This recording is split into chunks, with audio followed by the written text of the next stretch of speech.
कमतरता भासू देणार नाही. नरसिंह पंडित श्री क्षेत्र पंचमुखेश्वर संस्थान येथे 40 लक्ष रुपये किंमतीच्या विकास कामांचा भव्य शुभारंभ. गेवराई दि. 19 प्रतिनिधी गेवराई विधानसभा मतदारसंघातील मौजे भाटेपुरी, राजापूर आणि भवानी मंदिर गढी या तीर्थक्षेत्राला आपण ब.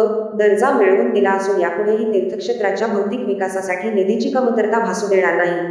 हिंदू समाजासोबतच मुस्लिम समाजासाठी मौजे तलवाडा आणि वाहेगाव आमला येथे शादीखाना आणि ईदगाहसाठी निधी उपलब्ध केला जाईल असे प्रतिपादन जयभवानी सहकारी साखर कारखान्याचे अध्यक्ष अमरसिंह पंडित यांनी केले.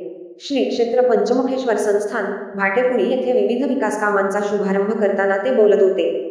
गेवराई विधानसभा मतदारसंघातील मौजे भाटेपुरी येथील श्री क्षेत्र पंचमुखेश्वर संस्थान येथे 40 लक्ष रुपये किंमतीच्या विविध विकास कामांचा शुभारंभ जयभवानी सहकारी साखर कारखान्याचे अध्यक्ष अमरसिंह पंडित यांच्या शुभहस्ते करण्यात आला. यावेळी संस्थानचे मठाधिपती ह. भ. प.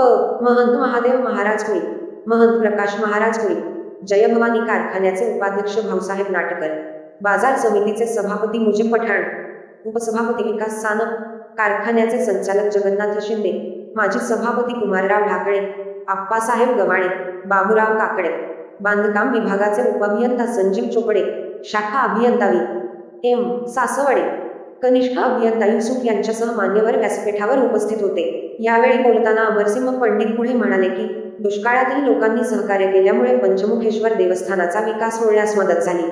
यापुढील काळातही लोकांनी ही जबाबदारी पुढे न्यावी. विकास कामे दर्जेदार केली जातील जी पुढे वर्षानुवर्षे टिकतील. भक्ती संप्रदायाच्या माध्यमातून आता लोकांनी लोकांसोबत कसे वागायचे हे सांगण्याची गरज आहे असेही ते यावेळी म्हणाले. यावेळी आशीर्वादपर बोलताना महंत महादेव महाराज म्हणाले की तीर्थक्षेत्राच्या विकासासाठी काया वाचा मनाने झटणारे शिवाजीराव दादा पंडित कुटुंबीय आहे. भविष्यकाळात या शिवछत्र परिवाराला सहकार्य करण्याचे आवाहन करताना मनात शंका आणू नका असेही ते यावेळी म्हणाले. या प्रसंगी कुमारराव ढाकळे, भाऊसाहेब नाटकर यांनीही आपल्या भावना व्यक्त केल्या.